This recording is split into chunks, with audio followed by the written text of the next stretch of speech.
Good afternoon. For those of you that do not know me, I am Sauk County Sheriff Chip Meister.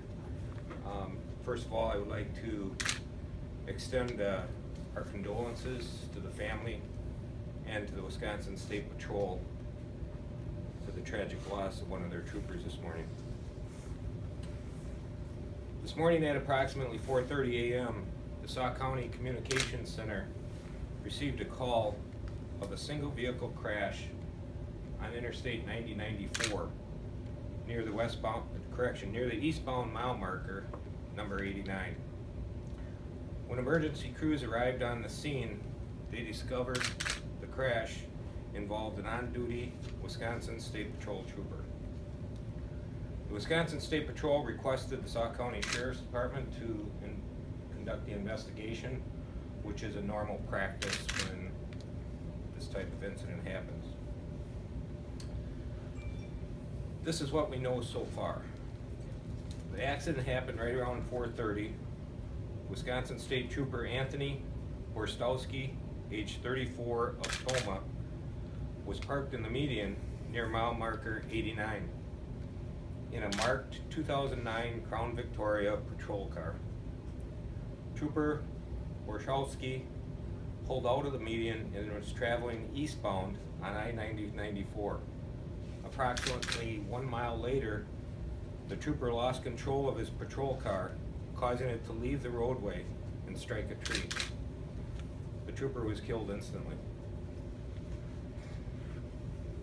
We are still investigating to determine if the trooper was attempting to catch up to a violator and what caused him to lose control of the patrol car.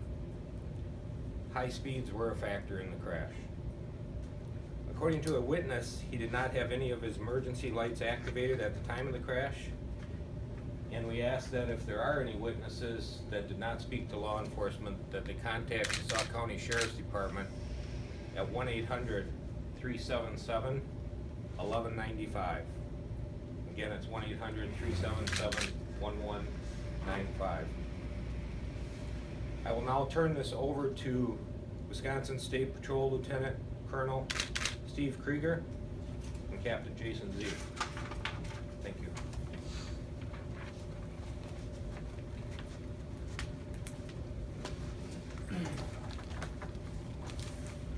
Again, I'm Lieutenant Colonel Steve Krieger. K-R-U-E-G-E-R is the spelling of my last name. I stand here today with deep sorrow at the loss of one of ours, and and somebody that works closely as law enforcement is all one big family. Anthony Borstowski was a civil servant. He served with us since 2014 as a member of the 60th recruit class, and he was assigned to Juneau County. He's been a certified CPR and first aid instructor for our agency since he started with us. He was a true public servant. Didn't just serve the citizens of Wisconsin with our agency, but also served since 2004 in the Wisconsin Army National Guard. During that time, 3 deployments, and just recently completed 3 weeks of training with the Army National Guard to be a drill instructor. It's hard for us right now. I ask that you respect the family, think of them, as we will be trying to look out for each other. And once again, I'd like to thank the Sauk County Sheriff's Department. They're doing something that's not easy to do, to investigate the death of another law enforcement officer like they are. So I thank you for that. Thank you.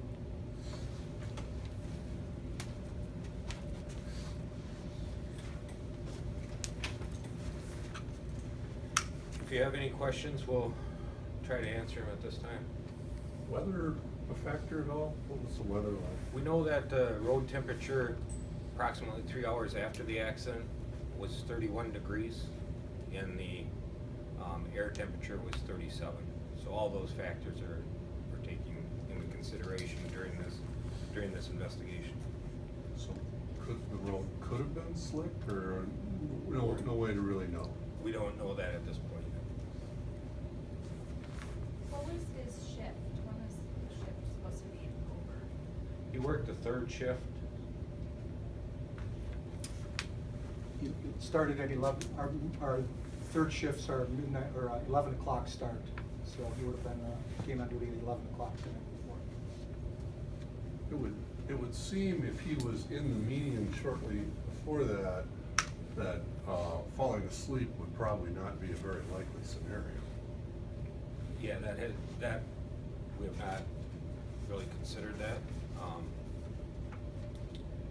Based on what witnesses are telling us, he pulled out and went after what we believe was a possible violator, maybe, was one of the ideas.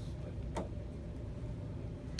The angle that he went into the ditch, it didn't look like a gradual entrance to the ditch. It looked like it was almost a right angle to that tree. So, I don't know. I haven't spoken with the accident reconstructionist recently. Sheriff, I know this is a tough question, but what's it like for you guys when you're responding to a crash and realize that it's one of your own? Well, law enforcement is a big family, so it doesn't matter what color the uniform is. When we lose one, we all feel it. It's a tough situation. was this a section of road that he traditionally patrolled? I mean, you guys, are you assigned kind of a section of a county or a road, or how is it determined where your patrol is? His normal assignment is Juneau County, and that's typically the way our folks are assigned. In this case, it was an interstate assignment. He's worked this area since he's graduated from the academy, so is he familiar with it? Yes. Besides his 3 deployments, we've heard that he has saved a life before. I didn't know if you could speak to any heroic acts that he's taken in the past. He has, aside from that instance, the thing about law enforcement is, and I always tell our new officers and our new troopers, when you end your career, you'll truly never know how many lives you've impacted and how many lives you've saved, because maybe you prevented something from happening. So it's hard to put your finger on exactly how many. I can tell you that one thing, this young man made a difference. So. Where do you go from here? What procedurally? How do you guys go forward now as far as investigation? The investigation will continue by the Sauk County Sheriff's Department, as well as our reconstruction team, and I'm sure they have interviews and evidence to consider, and once we know more. Do you know how fast, do you have an idea of how fast he was going, or is it just based on the crash itself? My conversation with one of the reconstructionists this morning was just a high speed. This is the second officer we've lost in the 60th class. Can you speak to, I guess, how those classmates must be feeling, or how you guys are feeling about that? Yeah, it caught my attention right away. That is the second out of this class. We lost Trooper Trevor Casper, a classmate of his in 2014. So, as the Sheriff's Department and the other responders will be doing, we'll be doing a series of debriefs for the first responders, but not just for the first responders. We'll be doing a series of them around the state for all of our folks, because, as the Sheriff indicated, it impacts all of us, but probably specifically that 60th recruit class. You're right, that's the second one out of that class. So, and for our agency, that's number 7 now. So. What can you tell us about his family life? Does he have any kids? Married? I don't have a lot on his background. He's not married. He's currently living up in the Toma area. So just a hard-working young man. Is he from Toma? He's living in Toma now. Living in Toma. Originally, when he started work for us, Okay. he came from Kenosha. Okay. How do you, frequently, State Patrol does the majority of the reconstruction work. Will you guys have no involvement in that now, or, how will that work? My accident reconstruction team is the one that's leading the investigation in the reconstruction of the accident scene. These guys work so closely with the State Patrol, so if they have questions or need advice, we'll contact some of the reconstructionists from other agencies, including the State Patrol. How will you determine if he was in pursuit?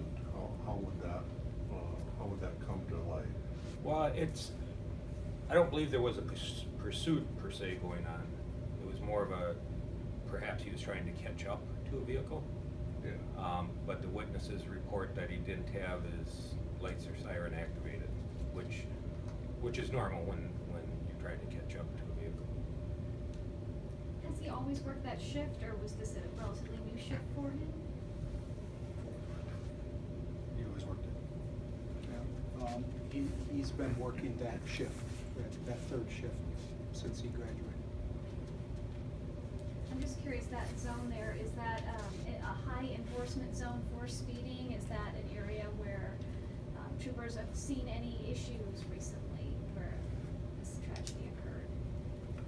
No, not any different than the rest of the interstate that we patrol all the time. Our folks are expected to go out there and find not just speed violations, but all other kinds of violations. So no, that particular stretch has not been flagged as a problem area.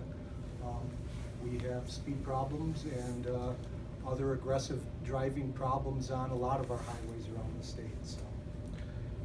And Lieutenant Colonel? There's no dash cam footage because his lights weren't on or anything? This particular car did not have a camera in it. It's a 2009.